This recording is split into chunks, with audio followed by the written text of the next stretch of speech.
Hello, everybody. Welcome into the Charlton Chronicles. Emma is currently unavailable, so I will be taking over. I will be back as a guest, I promise, on Sunday. Just with the way the schedules have worked out. I wasn't very well a couple of weeks ago, and then I was sunning myself in Tenerife, so so I wasn't on the last couple of weeks. Oh, some. We will have a guest on about 15 minutes. We'll have the XR Robin coming to join us. But at the moment, I am here with Paul. The other Paul is out delivering things. I don't know where Tyler is. But how are you doing this evening, my old man, as I am contractually obligated to say? Yeah, thanks for that. I thought you might have forgotten that. You had to get that Absolutely in straight away. I was going to say it's been a while, but I've not sort of missed. I missed Charlton, but I've not missed football. I seem to watch more football the last few days with the World Cup qualifiers. So, and also the Charlton ladies unfortunately lost against Palace. I watched that. And just to mention, actually, at half-time Birmingham 0-0, which will, if it ends like that, that'll really help the ladies' cause. But no, great to be back on. Obviously, not all of us could be swanning off to Tenerife. But hopefully he won't. You'll mention that about 10 times, I think, in the next hour or so. No, that's only going to mention it once. But no, good to be back. Good to see you. Yeah, I mean, it's when Matt's come in and said hello. I'm glad football is back for us. He's mentioning after the ISOR internationals. I hate to break it to people, but it's about 6 straight friendlies we're about to play. So that's going to be that much more exciting. I bought my train ticket to Sheffield for Sheffield Wednesday away, and I was questioning my life choices as the money left my bank account. But basically, but yeah, he's saying welcome Roy Hodgson to Charlton for the first time, which obviously international football, former England manager, pretty dreadful at the job. But obviously he'll be coming down. We will chat the difference between the two managers, because I have a feeling that Nathan Jones may give this poor man some sort of cardiac arrest on the touchline on Saturday. Well, having said that, I mean, obviously you've seen that famous interview that Roy gave after the West Brom game when he took a certain BBC reporter to task. So he's not averse to a bit of outburst of emotion. But I think I take your point. Obviously, I think there'll be probably a bit of a contrast on the touchline. So did you see before I say hello to a couple of other people that are in? Did you see the Roy Hodgson interview from this week where he sort of basically said, "I didn't realise we had an injury crisis with no centre backs until this week." Yeah, no, I heard that on Corley's Substack, or actually, sorry, on Corley and Louis' podcast yesterday. So exactly, he was. I've come in. I've been missold. I've been sold a pup. I didn't realise, but there we are. He's only got 7 games. I mean, they're not going anywhere, right? It's not as if he's come in to deal with a relegation dogfight, has he? That would obviously be slightly different, but which makes it a rather strange appointment, actually. But perhaps we can talk about that in due course. So. Yeah, I mean, it's one of those. There's a little bit of extra motivation. Obviously, he did a decent job at the club down the road. Well, a little bit further down the train tracks. Is that a bit more accurate? Something like that. Sorry, exactly. Yeah. The club who's near Heathrow, sorry, near Gatwick. Sorry, what was I saying? And then the club whose biggest redeeming quality is their jerk chicken shop. Right at the ground. Right. I was gonna say hello to Robert. He's saying Roy is a bit old for a new manager bounce. Tommy saying evening all, and Charlie saying we've missed you guys. An intriguing game. What with Roy back at Bristol? It's a game we will look to win. They're out of form. Should make it interesting Friday from the media point of view. From Tommy in there. I think I want to start. I think Paul with the World Cup qualifiers, just because obviously it changes who we've got available on Friday. We'll talk about the 3 players that are back as well, by the sounds of things. But obviously on Tuesday, we'll send our commiserations to Connor Coventry, Tyrese Campbell, Rory Anderson, who's obviously at Blackpool, and Amari Bell, none of whom will be competing in the United States, Canada or Mexico at the World Cup. Jamaica losing to the Democratic Republic of the Congo last night, 1-0. If you haven't seen the highlight of Tyrese Campbell skinning Aaron Wan-Bissaka, do take a moment to watch it. There's one run he makes where he just absolutely bamboozles him. It's great. But actually, on the end, if you go to the second half, the commentator was saying Tyrese Campbell was the best player on the pitch, which was a very interesting. An interesting pull. And then he gets subbed on 75 minutes, and I thought he was probably the best player. He was actually ironically doing similar to what he does for Charlton, carrying the ball forward, because obviously DR Congo were the better team. They had the better, and they were on top, not by much, but any threat that or at least keeping the ball was an effort for Jamaica, and I thought Tyrese did that pretty well. and for him to be hauled off.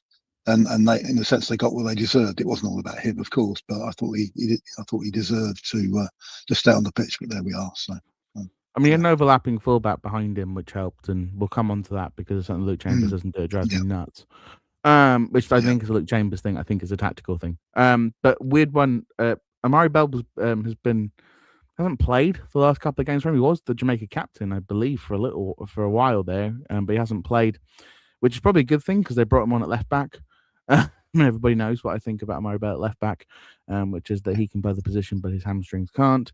So it's one of those where but he only got about he got half an hour on the pitch, 3 or 4 minutes of regular time, and then half an hour of extra time.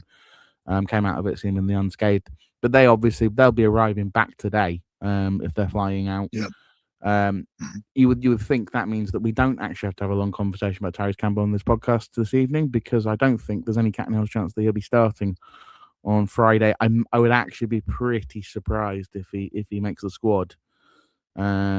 Just with the travel, I think it probably makes more sense to hold them off for Monday. One of the 3 players going back to Matty Godden, that would probably make more sense to me. You start Charlie Kelman. But we'll talk about the lineups. I think that, we have to send our commiserations to those players, but actually, I don't know if you saw the same way I did, Paul. As gutted as I am for them, I think for Charlton, it's ended up being sort of the best that we could hope for. Most, in fact, almost all of our players. In fact, every single one is going to get a summer off, which is important in the World Cup. Yeah, there will be with the teams that are qualified. There will be some clubs whose players are going off and spending an extra 2 months playing. So I think it's worked out for us, as disappointing as it is for the players themselves. But it's good that they seem to have come back unscathed. Although Nathan Trent was not impressed about the fact the game was played in Mexico and the Cote d'Ivoire played their friendly.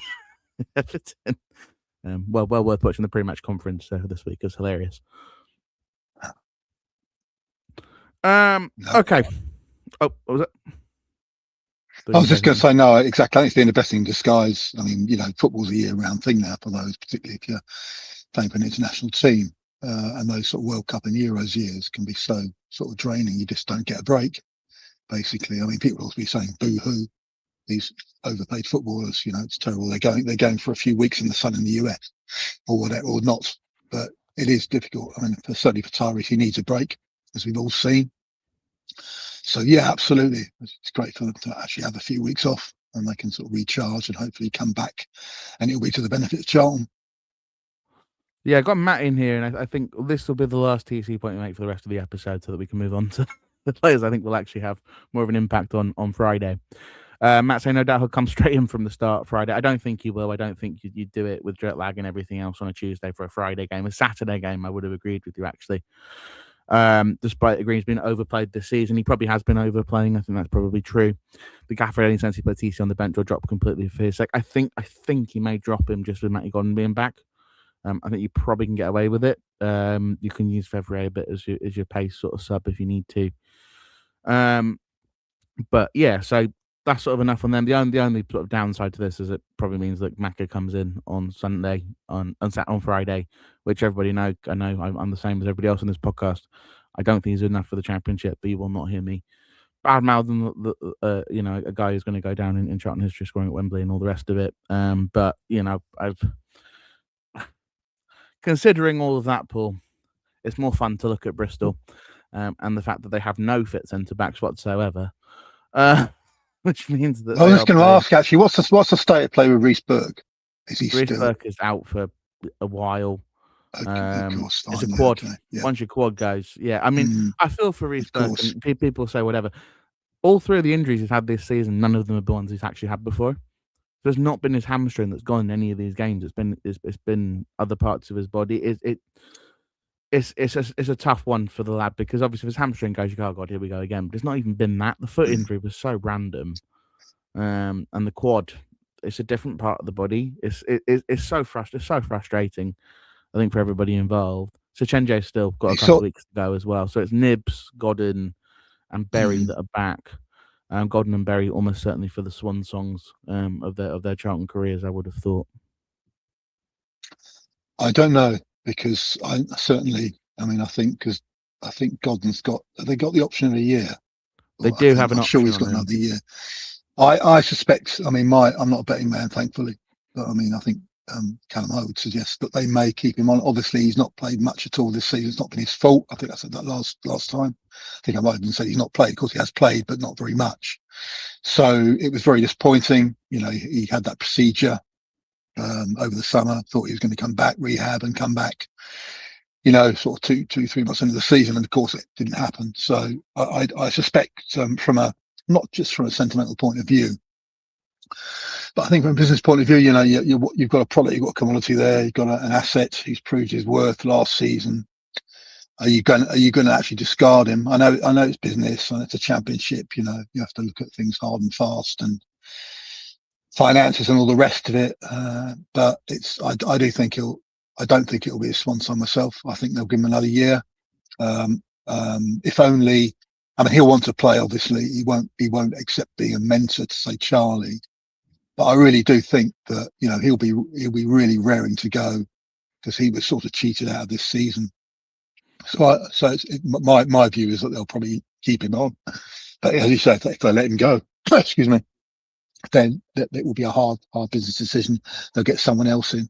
But I do feel that because he's sort of lost this season through no fault of his own, I think they may look favourably on him. And he's obviously someone that, as we said, did so well last year. I think it would be a real shame to just say, okay, thanks, but no thanks. But, you know, it's not me thankfully, it's not me that makes those decisions.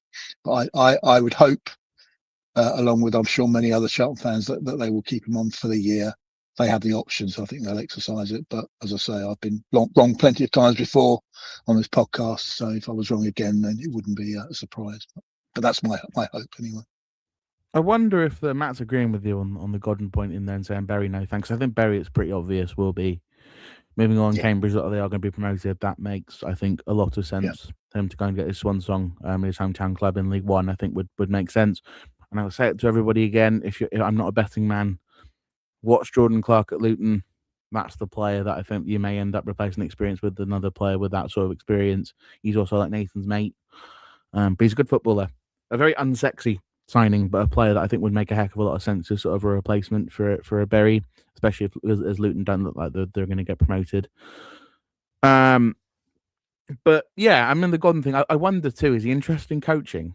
A lot of players are. If he's interested in coaching, maybe he wants to do his coaching badges.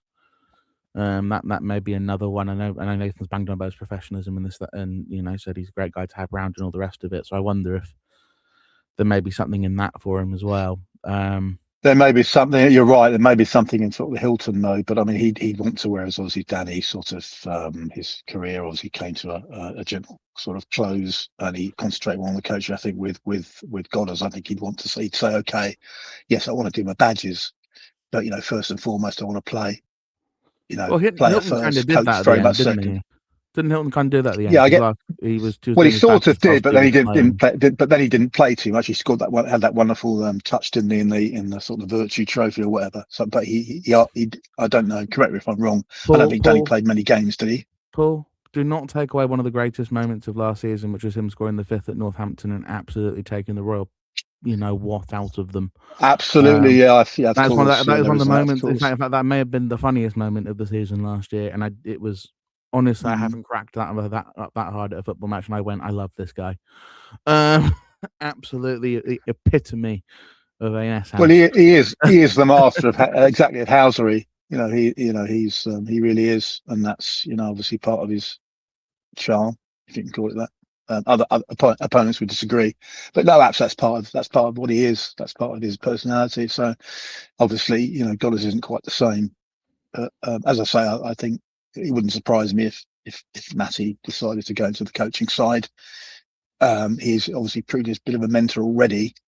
So I don't know if he's involved with I don't know how old his kids are. I don't know if he's already involved with his kids' teams. I know a lot of sportsmen are, aren't they? When their kids get to a certain age, you know, 5, 6, 7, they get involved coaching, aren't they? But, yeah. Well, Matt in here is saying that he said that he wasn't interested in it, and he said he loves his golf. When he was chatting to Charlotte, so maybe, I don't know. It's one for the summer. I do want to. I'm going to get a friend in. I think Exard Robin's about to join us. Stuart saying Bury, Godden, Hadmay should be the first out the door. I don't know how they're going to get rid of a Hadney, but they can try. And then just whilst he comes in, I have to read out this fantastic Stuart comment. I know it's time for solace, but I did go to an Italian restaurant today. The service was crap. Oh, God. Oh, fantastic comment, Stuart. Fantastic comment. Thank you very much for the chuckle. That camera. Mhm. I think this is Emma. Oh, Emma joining us jeez. from the car. Aha! She's here. Hey. She's here. Hey. Outside Sorry, I was broadcast. having a bit of camera trouble. I thought I'd say hello. How you doing? Good. I'm good. Good, And good. there's Paul as well, so. Hi, how you doing? Absolutely. Can anyone hear Paul? Because I Hiya. can't. I didn't. Do you want me to speak? Try again? Oh, no, I We can can hear you hear now. you. Yeah, We can hear he's you. there. He's there. Right, can I hear only you. wanted to pop in and say hello because I know you lot miss me, because I know Callum's not Emma, unfortunately. But He doesn't I've claim got to be. no, so Of course I've we got miss to you. go. Of course we miss you. I've just had a 3-course meal at Mill and Carter, and I'm very full up. When I had a porn star martini, so I will see you all down at the Valley on Friday. I just thought I'd pop in and say hi.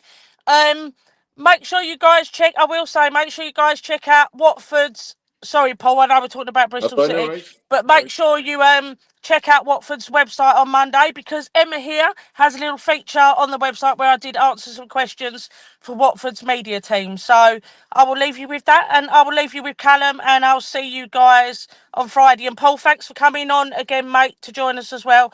We appreciate it. Oh, it's gone all dark, but yeah, Callum, I will leave you to it, mate. Perfect. See you later. Thanks, Emma. Okay, Yes. So we're joined by it's Paul from the Exard. Robin, how you doing this evening? Yeah, good, thank you. Yeah, thanks for having me. Good. I guess looking ahead at the game, we look forward to the game on Saturday. I'll ask a question, Paul, and then I'll let you ask one. You have to start with Roy Hodgson, don't you? Yes. And in my opinion, absolutely baffling but very Bristol City decision to sack Gerard Struber and bring in Roy Hodgson for six very meaningless games of football. I don't understand it. Are you able to maybe shed some light on that decision? No, I think there's many Bristol City fans who don't really understand it either. I think last Friday, I genuinely looked across to my calendar to make sure it wasn't today's date when I heard the news come through. I think it was John Percy from the Telegraph who first broke it, and I was like, what? In terms of Gerhard Struber, I think it's very premature. There are fans out there who don't believe it was. Our performances since January have been poor in the main. We're dropping down the table like a stone. I think a lot of the fan base would point at a reasonably poor January transfer window and injuries and say there's a reason for that. What do you expect a guy to do when he's got one fit centre back who's only played half a dozen games in this league in this country, and he's trying to string a team together with based on not a lot. But so I guess in that sense, not a huge surprise.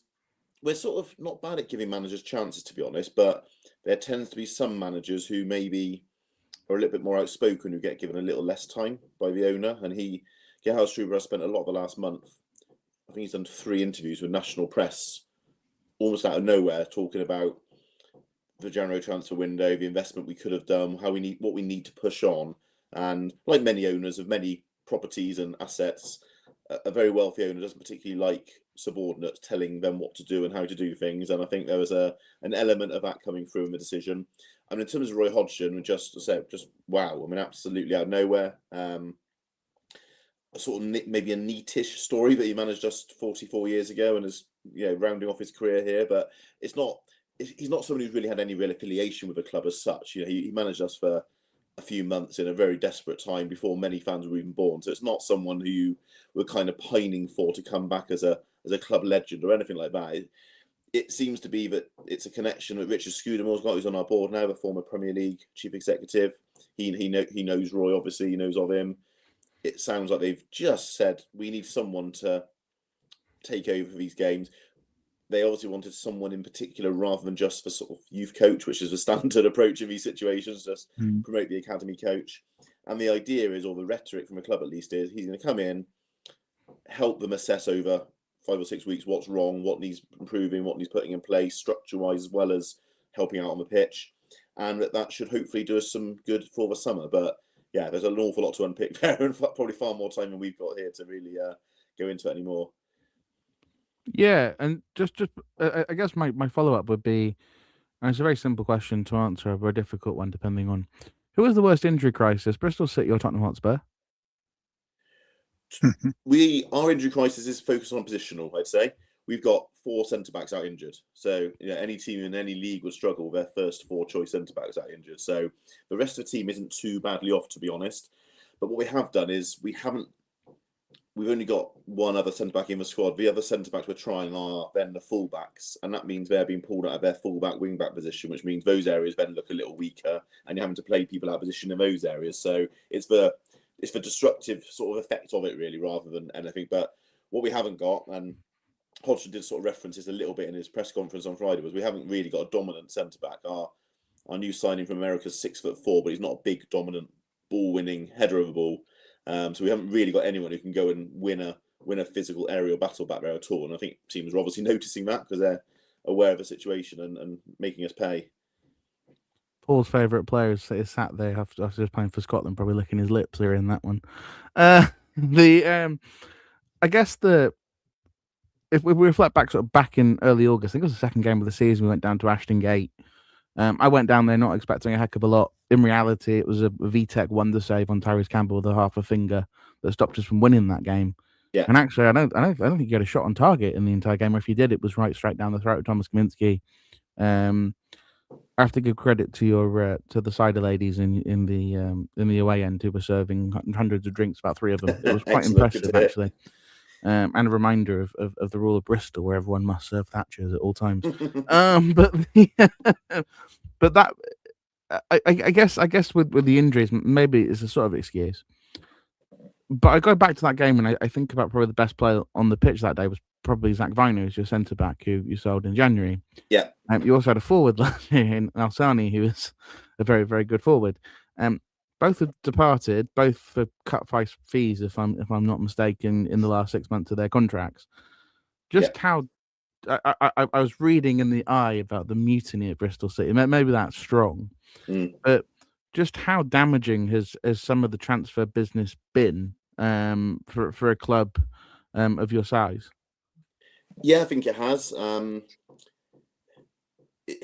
What we didn't do, I don't think, is handle it very well in the summer. If we had any indication that these players weren't going to sign a new contract and we're going to lose them for free, then I guess the sort of standard way of doing things is to sell them a year out in the summer, and then you use that money to rebuild, get someone in for pre-season, integrate them in the squad and all that.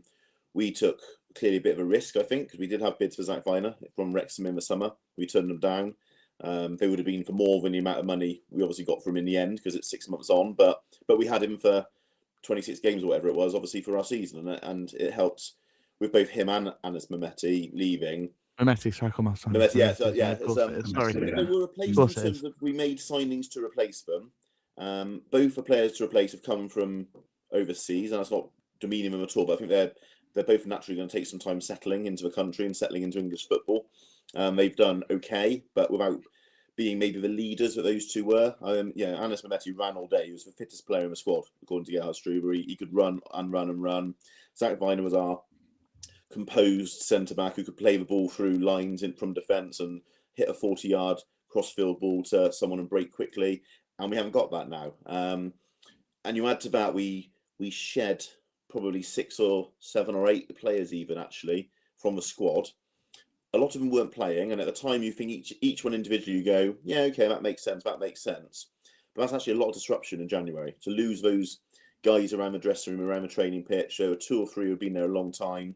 One other in particular, Harry Cornick, who's gone to Luton, who is referenced by every manager every month almost about how great he is in the dressing room. He barely plays a minute, but they talk about how good he is in the dressing room, and you just wonder what sort of impact that's had on the squad as well, around the place, on their confidence and their camaraderie and everything else. And then the last question before I hand you to Paul is actually something that was probably a bit more of a step back from the game that's about to happen. Is You're much like us. You have a very well-respected academy, one that produces lots and lots and lots of very talented footballers. Obviously, along with your friends from over the hill or whatever it is in Bristol. I would really like to never go river. there again. The river. I'd very much The like to river, never go yeah, there the river again. split. Yeah, in that horrible ground next to nothing. I would much rather never go there again. You're sort of the real draw for players from that region. Obviously, Bristol's the 5th or 6th largest city in the country. It produces lots and lots of very talented footballers. I'm assuming you probably also get players from across the border in Wales as well. You've obviously Antoine Semenyo being the one probably most people when you talk to would think of it right now. Yeah. As a great player. I know some of the frustration has probably been the same that we have now with kids like Micro and Bit coming through now, where you produce them, you're just about ready to see them, and all of a sudden a big comes in from someone, and you go, yeah. Actually, to be sustainable, we're going to have to let him go. I mean, is that something? What is the state of your academy now? And is it frustrating that maybe you're not seeing some of those academy kids sort of stick around longer term? I think it's always frustrating, of course, as you say, but you also sort of understand too, and partly it's for us to be sustainable, partly it's their chance, isn't it? I mean, Alex Scott's at Bournemouth as well and being touted for a top 6 move this summer. If he doesn't go when he gets a bid, he could do his ACL the next game and he's out for the season and may never get that good again. And you can't. It's hard to stand in the players' way when they get a Premier League bid. Obviously, they can go and make all the money we want, but it's not just money. It's for fame. It's for profile. It's for opportunities and everything else that goes with it. So you can kind of understand it. I think there's probably frustration. We couldn't have just almost said to both of them, just give us one more year again. Put something in a contract, some sort of clause that enables them to think, okay, we're going to get our chance, but we'll give these guys one more year to really push on and really progress. A bit like you might send someone like Coventry has done this year, where they might have had people picking at their players and they just said, oh, come on, we'll do it this year. We're going to get up this year. In terms of current state, it's a little bit barren, to be honest. I mean, Tommy Conway was the last one who really came through now at Middlesbrough, and that was probably 4 years ago he came through at ours. And actually, it's been part of an issue. We had an injury crisis in midfield earlier in the season. We've got one now at centre back. There's no obvious guys coming through who can even come into the team, let alone they're sitting on the bench but not really playing. So it's a little bit barren, and we've actually started to sign 3 or 4 players at the sort of 19, 20 age from other clubs who are trying to hope of got some talent somewhere that we can rekindle and get them in first team ready. So it's a strange situation, and we do talk about it a lot. We have got a good history in it. At the moment, though, it's a little bit light, and it's something I think we've advertised. We've touted for a new sporting director. We're going to be appointing that in the next few weeks, and that's very, very clearly on their agenda to fully review where we are, what we're doing, what's going wrong. Why can't a team that reached the FA Youth Cup semi-finals 2 years ago? Why are none of them in and around the first team now? Because they should be starting to push through, especially in an injury crisis. So it's something we need to look at as a matter of urgency, really. It's an interesting one too, because the derby, obviously, between yourself and Cardiff seems to be about to be rectified next season, and obviously they've gone and basically brought through a bunch of young kids, and that's how they get themselves out of the situation that they've been in. It's quite interesting that I assume you probably fish in similar ponds. Yeah, similar. I know we got a lot of our sort of 15, 16s. Quite a few of them are from South Wales. But what I would say about it is, and we've said this over the years, as you progress, and you guys obviously came up last year, it's a lot harder to blood someone when you're 8th in the Championship than it is when you're in with League One. Naturally, the standard they got to be at is a lot harder. So I'm not saying it's easy in League One at all, but it's easier to bring some youngsters in than it is in the top 6, top 8 of a Championship, which is where we're aiming to be and have aspired to be for the last 2 or 3 seasons. Yeah, and I'm going to hand you over to Paul. One last point, which is it's very difficult to say no to giving your kid the chance when it's offered, unless you're Charlton and you tell Brighton to go away, which is 5 million quid. Boys. No, so we turned down Brighton on deadline day for our most talented youngster, who then actually did his knee in. So. It's almost a point proving it. It can be. Although supposedly they're saying all he needs to do is wear a knee brace and rest for 3 months, and actually he'll be absolutely fine. So it turns out that one of his talents is being built like as Paul would put it himself, being built like a brick you know what house. Turns out that actually is a talent at 19 years old. Paul, I'll hand over the questioning to you if you've got some questions. Yeah, thanks, Cam. Yeah, Paul, thanks for coming on. Good to have a namesake on, an indicator of good quality, I feel. But yeah, I wasn't able to go to Ashton Gate. It's a bit of a sore point because I had to go up north with my wife, but we won't dwell on that. Yeah, I mean, if I was going to be petty, I'd say I've got no regard for Gail Struber because when he was Barnsley manager, his side sent us down from the Championship in stoppage time of the very last game. But no, I mean, I agree. It did seem a rather bizarre decision, and it was sort of, and almost sort of suicidal. But obviously, of course, you've got nowhere to go this season, so it wasn't as if you're going to go down or whatever. But it was sort of disappointing.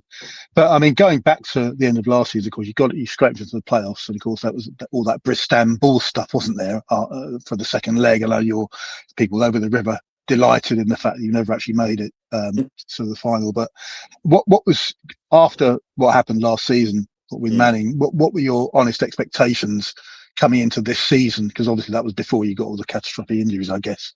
I think. Yeah, but last season we finished 6th.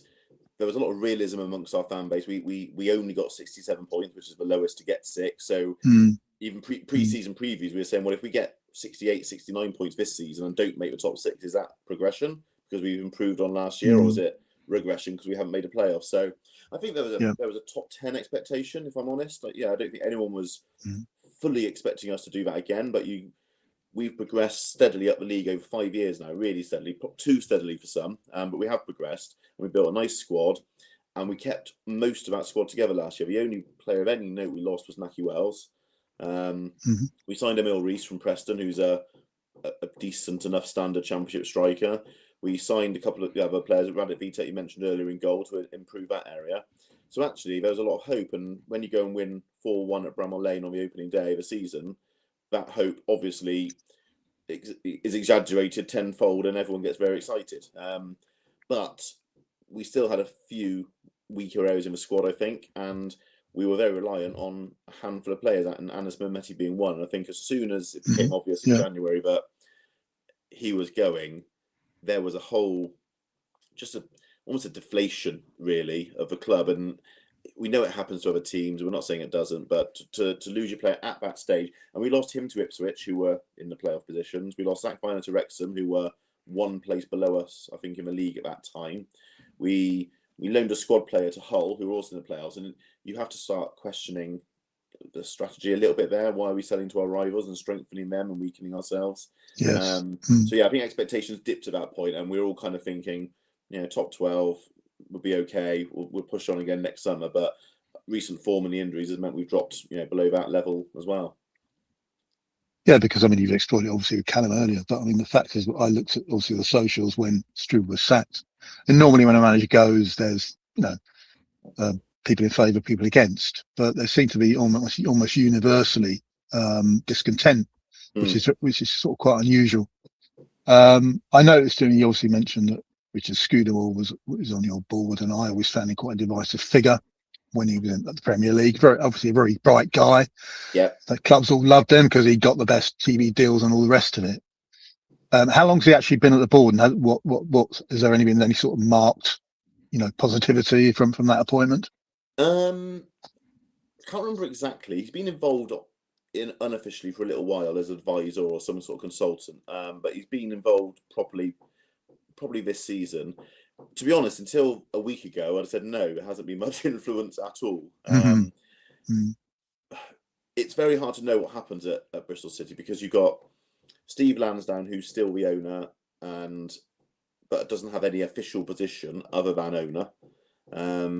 But you do sense that when it comes to the main decisions, he is still the one pulling the strings. And the sense generally is that Struber was his decision. You've then got John Lansdowne, who's his son, who's a chairman, who is not the best at speaking in front of media at all, bless him. And it's not his fault, it's just the way he is as a person, as a character. But he hasn't got a lot of credit with City fans either. There's not a real understanding that is he capable of doing that job, or is he just there because his dad's the owner? We don't really know. But he doesn't come out and say a lot or do a lot.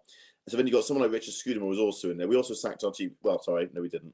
Our chief executive left just after the end of the January transfer window, who'd been in place for 7 months and was apparently doing a good job, according to an interview at the end of January.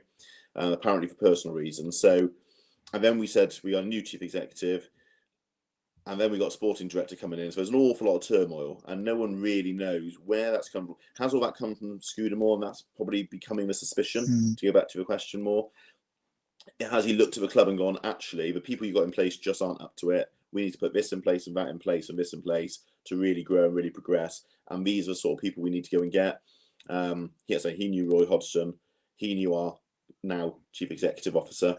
So there's a feeling that he's started to put his handle on the club a little bit in the last couple of months and try and the phrase at the moment is Premier League, get us Premier League ready, whatever that means in a structural board point of view. But that's the aim of the club, and that's what he seems to be involved in. Yeah, get us Premier League ready sounds like corporate guff to me. Yeah, I mean, that's always the worry, isn't it, when you've had someone coming from that sort of mover and shaker type person. Because it does sound as if, your sort of operations are in turmoil. We've obviously had that at Charlton. I mean, you talked about Struber making certain sort of uncomplimentary interviews. So there must be some sort of thin skin at the top of your, and we had that obviously with previous owners at Charlton. As soon as they made a negative comment, they were out the door. So as I say, all I can say is I hope that things can stabilise. But that Hodgson appointment seems to add fuel to the fire as far as I'm concerned. I can't imagine that he's going to be staying beyond the end of the season. No. So why appoint him in the first place, as you touched on? So he seemed almost surprised to be here in his press conference on Monday. I mean, it was quite astonishing press conference. It'd be worth a watch, but it was almost like he was being asked, "Why are you here?" And he goes, "I don't know really. I was happy retired, and I don't really know what a sporting director is, and I don't really know what impacts I can have in 5 weeks." And it was a bit of a. But I kind of, in a way, liked his honesty. I kind of liked him saying all that. Absolutely, cutting to the chase. But I mean, the other people that go on. Him not knowing you had an injury crisis at centre back was. I suspect there was a lot semi-tongue in cheek, maybe, but who knows? Who knows? But it was very clear he pays no attention to the Championship. That was really clear from his interview. He watched the Premier League. He said he didn't really know where we were in the league or anything. Well, if he doesn't know what the Championship is like, a game against Nathan Jones' side will teach you that very, very quickly. Absolutely. Well, welcome to the Championship. Absolutely. That's not the sort of team we've been very good against. I mean, Nathan Jones, Gary Rowett, that sort of manager, they've been our nemesis over the last 3 or 4 years. We don't seem to cope with a physical, hard-working team in that way.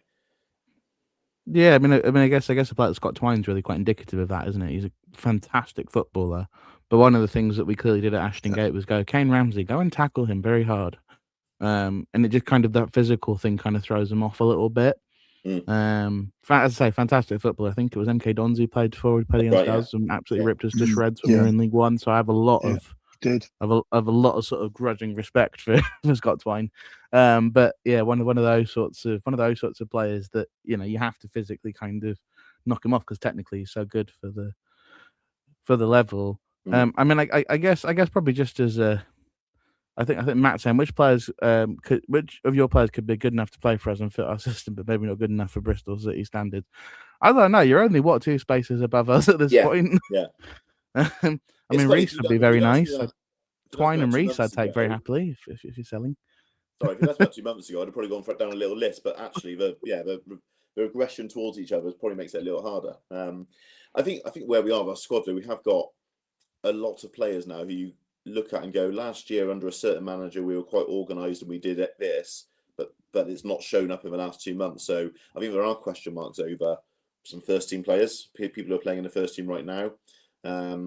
There's certainly 4 or 5. I don't think many would shed too many tears if they were replaced overnight, which is it's a shame, but it's how it works, obviously. Whereas, as I say, this time last year in the summer, everyone was fairly content that we kept that squad together and kept all those players together and would have a chance to move on. So it's going to be a really big summer. We talked about Zach Viner and Anis Mehmeti. Like all clubs, we've got 3 key players out of contract this summer. Not out of contract next summer, a year ahead. So we've got to Bird Knight a decision. Bird Knight and McCrory, who are. I lied, by the way, when I said I'd take Reece and Twine. Actually, I very much would happily take Josh Knight. Thank you very much. Just so any midfield issues, that's a player. He's on. I like a heck of a lot. He was the only one name checked as Roy Hodgson because he said he said I knew his name, so I thought I'd mention him. But no, there are. I've done my research. There are three 3 or 4 key men out of contract. We've got 3 loan signings, 1 short term. So actually, you could easily be looking at 8 or 9 players leaving in the summer, having shed 8 or 9 in January. So what we look at in August, I really, really couldn't tell you. Whereas if we'd have this chat a year ago, I was fairly confident on what we'd look like the following season. I think that has its pros in terms of a fresh look and a fresh approach, but it obviously has its cons too in terms of continuity and keeping that togetherness in the squad. Could you end up like your best friends at Preston North End, where I think there must be some universal law which, if you're in 2 separate divisions, the world spontaneously combusts? Because it's what, is it 30 years at this point, 40 years? How many years you've Certainly been? a lot. I can't remember. I mean, that must just be a train ticket every year. Just like, right, I might as well buy my Preston ticket for next year. It's super safe.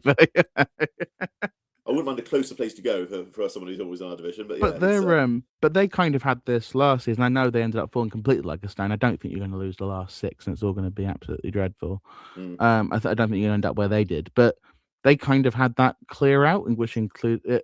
So I wonder whether actually, funnily enough, they're sort of a tracking actually towards maybe kind of doing what they did, and then they did go and actually get Thierry Small off us for next to nothing, and they did sort of look at getting younger and being a little bit more dynamic, and it kind of worked for a while, and now is disintegrated again.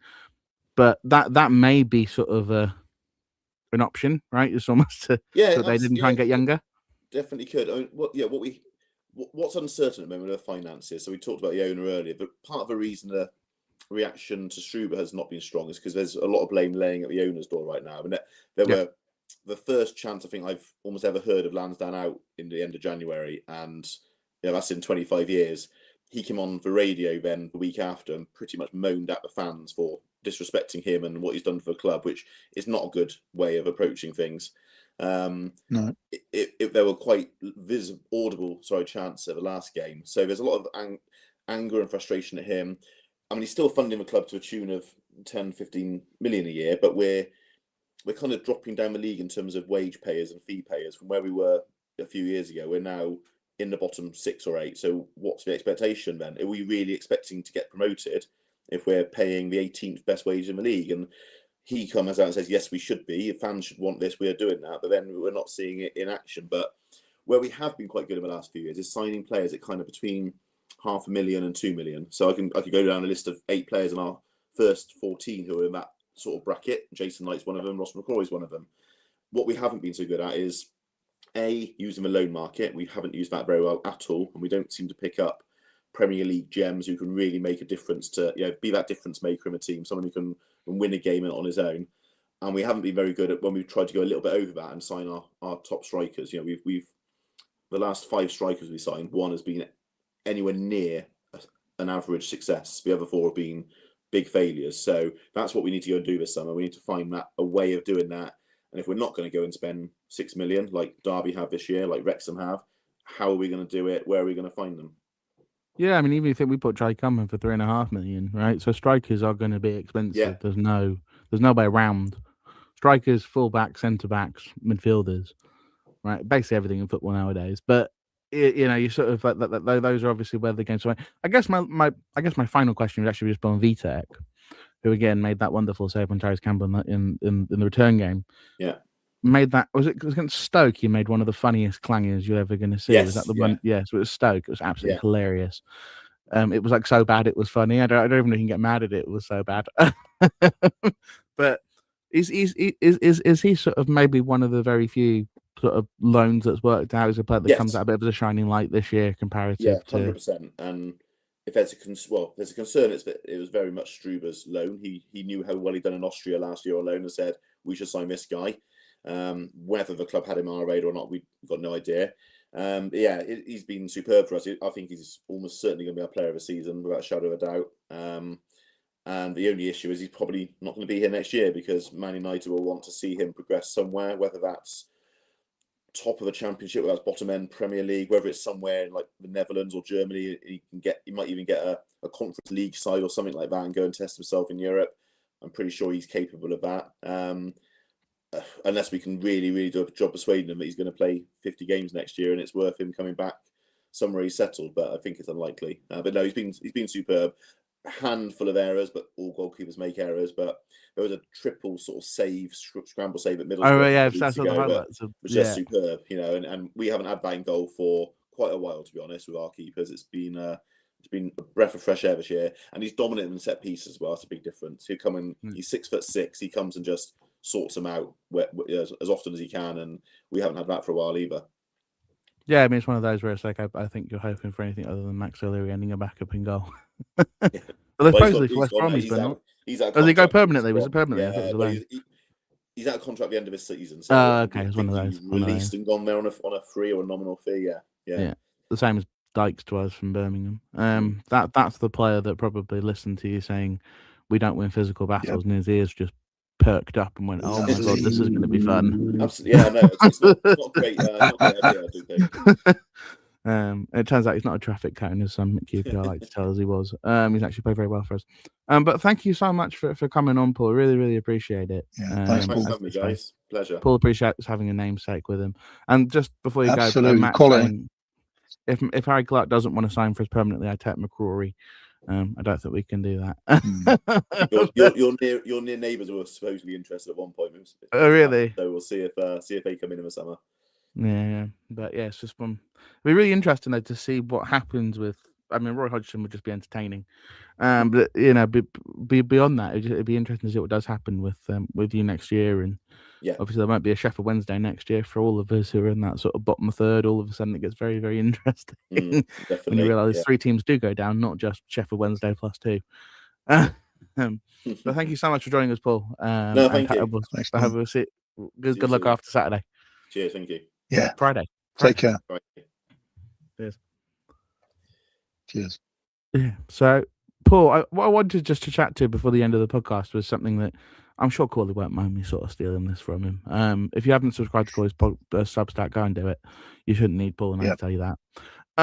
But one of the things he was chatting to Gavin Carter, and it was a really interesting. They were talking about this 8+8+8 model. Yes. Yeah. I'm not going to give everything away because obviously it's behind a paywall and you should subscribe to Corley's Substack. But the club have talked about this openly before. What I thought would be interesting is to kind of look at that 8+8+8 before we go today. Kind of look at it and go, who do we think in the sort of wage structure for the 8+8+8? What do we need to be looking at in terms of the summer? Who needs to be cleared out? Where should we be spending that top money? Obviously, the way to break it down for those you don't know is basically the 8 sort of first team starters. They're now on starters. They will start every week. They're on the highest wages. You've got your squad players who'll be on less money, but who can play, and then you have your kids that come through from the academy. The one thing that's never been clarified, for example, is Miles Leeburn signing an extension, whether he now ends up as the second part of that 8 and ends up as a medium earner rather than an academy kid. For ease of this, we're going to throw him into the academy kid list because I don't know the exact breakdown. But if you look at that 8, I think that, and let me know if you think I'm wrong, Paul. The obvious place to start is Conor Cody and Thomas Kaminski, our 2 highest earners. Even if we're only paying half of Cody's wage, or 60% or 50% of 30% of his wage, whatever it is, he's still going to be. He's on a heck of a lot of money. Kaminski is as well. Is our highest paid player that actually belongs to us. That brings up other problems I'm sure we'll get into on a different podcast. You've got Lloyd Jones. I was going to say, I was going to interrupt, Cam. Sorry, because obviously looking at the lineups, we've got these 4 or 5 or sort of 4 loan players that are featured. Yeah. So in a sense, you could argue we've not even got the 8. To actually get the 8, make the 8 up, is going to be quite a task, really. Obviously, there are people on the bench, and there are people that sort of flex in and out. So say Charlie and Miles, for example. But I think it's interesting because you mentioned Conor Cody, and of course, he is obviously a lone player.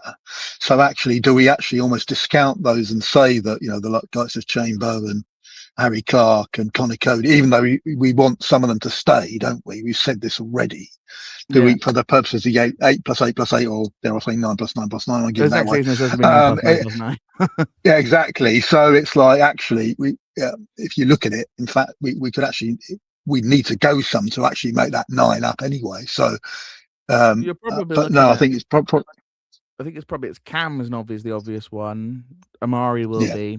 People won't like it. Reece Burke will be. Lloyd Jones probably will be. You're probably looking at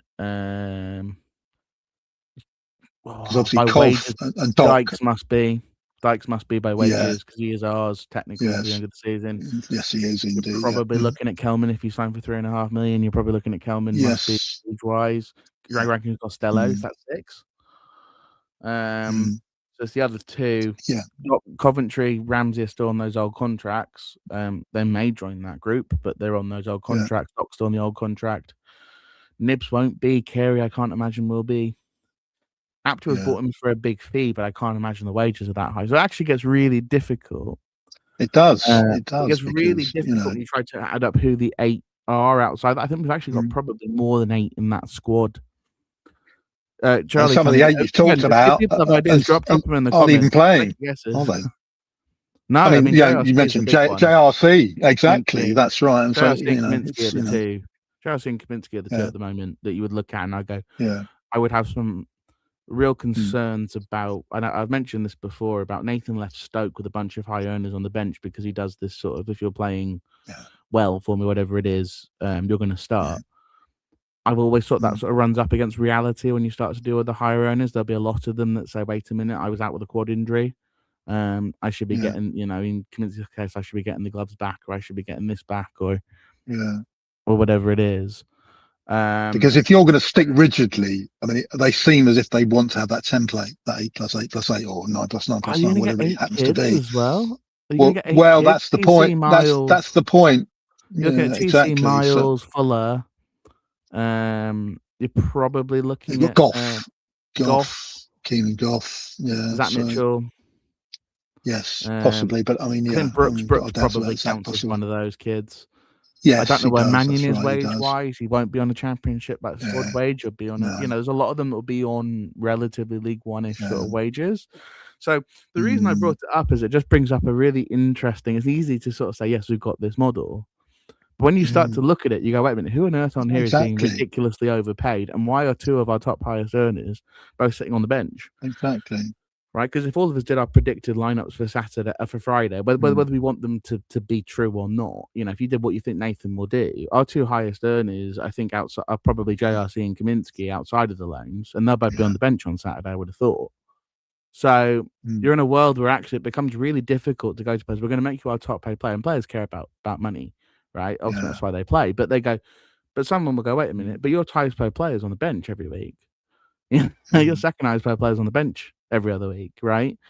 And I don't think any of us will say that Joe Rankin has been bad enough that he should be on the bench for 90% of the season. I think that's a bit crazy.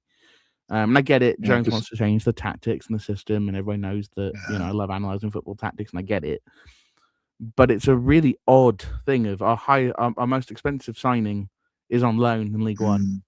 Our highest paid player what we're doing, and the what we're doing, we've got 20 million, whatever it is, something around 20 million quid, and that's without the maker money if we do sell it, right?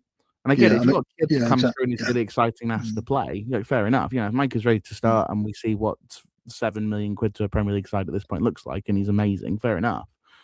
But you look at it and you go, you do have to look at some of it and go, are we managing these contracts in the best way possible? I don't know, and I thought I'd throw that out there to the audience. It's something I've been thinking about this week. There's an element of retrofitting, isn't there, in a sense, and that's always difficult because it's almost chicken and egg. Do you bring in the template first and then bring the players in to fit the template? Because we've got a bit of mixing and matching. We've got players that are already here.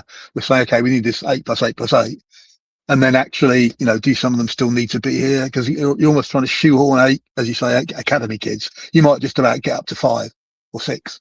Then what do? Are you actually going to say, right, obviously we've got the pathway. Are we actually going to almost forcibly, more than proactively, forcibly take these kids from the under-18s and under-21s who haven't yet made their debuts and say, right, so we are going to have three new kids make their debuts? And it almost seems, you're almost forcing the manager's hand then, in a sense, aren't you? It's like, when they're good and ready, as Steve Avery would always say for 20 years, then let's put them up. It'd be Fuller. Obviously, they blooded him gradually. Virtue Trope, we obviously don't have that now, unfortunately.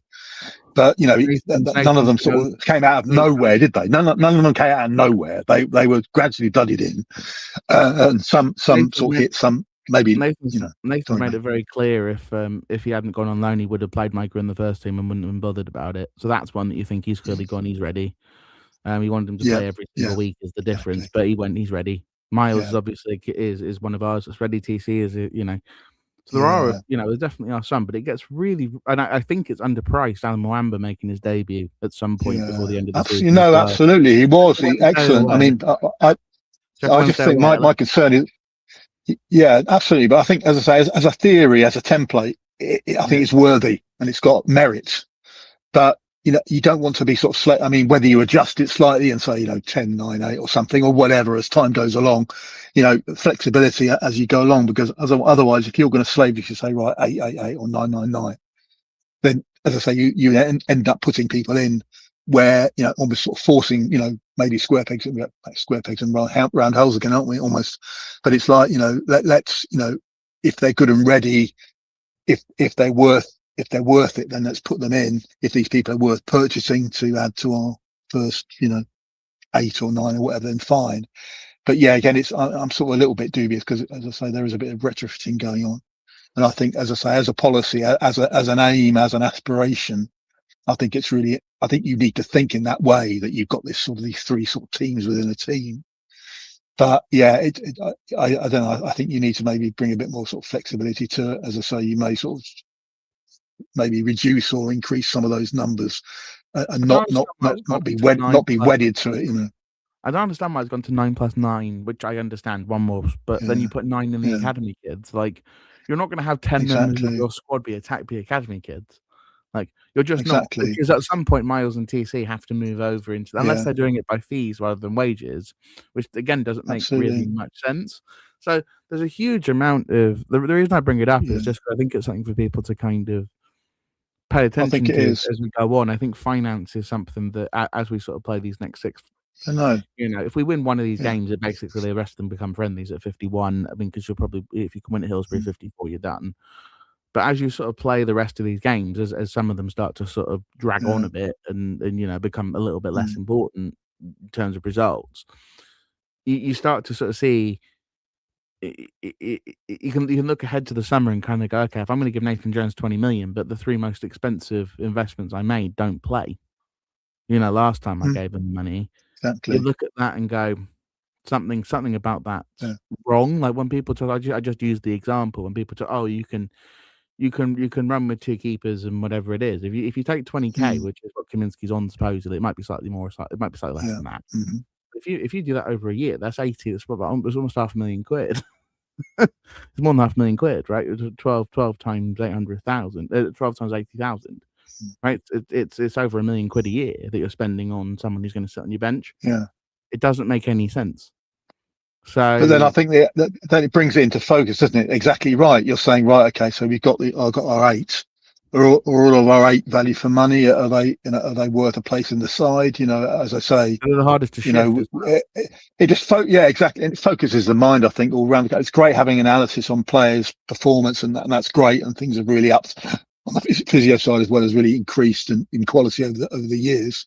But I think something like this, some clubs do it better than others. Some clubs, as we look at sort of the Brighton model, for example, is always touted. They've got obviously they have a guy that's got the particular expertise to look at sort of odds and all the rest of it, and they've got particular markets that they go to, and that's a well honed. And we're sort of behind. Yes, we have our academy, but other than that, we're sort of behind the curve, I would suggest, in that sort of maybe sort of global, literally, attitude towards it. Obviously, we're a small fish in a large pond in London. We've got clubs that have got so much money, so much more, so we have to be more creative. But I do think we need to sort of, I think we're starting to look at this whole sort of template, as I call it, and it does sort of, as I say, it focuses. Again, it's about putting those square pegs in square holes. Have we got the right people?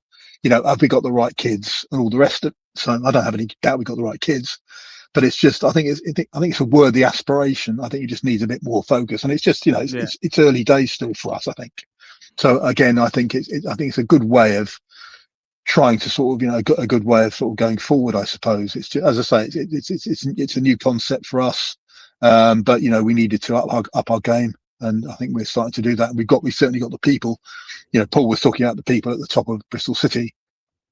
who maybe, Richard Skidmore or whoever thinks can't do the job. We've obviously got people now in the higher echelons, Gavin, Ed Warwick particularly, who I'm really impressed by, who can really bring their expertise to bear. And I think it's starting to sort of bear fruit. And hopefully we can hold on to these people, or at least have a continuity plan. So if the likes of Ed go or Gavin goes, there'll be a succession plan. So we don't suddenly find ourselves like shit creek again. But anyway, I'm sort of going on a bit. I know. Are we going to do sort of lineups or whatever? Or we got? Yeah, we'll do a really quick lineup and score prediction. For me, the only thing I think will probably change is Coleman comes in for TC and Gillespie comes in for Bell. Yeah. I will be very, very intrigued to see what he does. I don't think he's going to change it, but I still think through the rest of the season, goal is going to be very interesting. This would have been the point. I think I said this about 5 or 6 weeks ago. This would have been the point that you probably, if you're going to make the change, you make it. Is after the break.